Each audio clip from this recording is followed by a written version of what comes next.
Serious, what dark family secret were you let in on once you were old enough? 1. My uncle didn't die in a car accident. He killed his mistress and then killed himself by crashing his car with her body in the trunk. 2.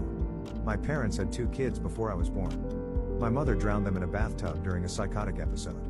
Somehow, despite this and a prior history of mental illness, she got released and had me a couple years later. They had another child just before I turned 2, but I never laid eyes on her. Neither of them ever fessed up, though. I only found out about their existence after an aunt died and left me her personal effects. I found birth announcements for these other kids in her mementos. I always thought she meant for me to find them. When I asked my parents, they refused to discuss anything related to these kids. A few years later, I went back to my hometown and looked up that date in the newspaper more. The friend who went with me was floored. I wasn't, really. I'd grown up in fear for my life from her rages. I broke off contact with them as soon as I could. Not just because of this, though it didn't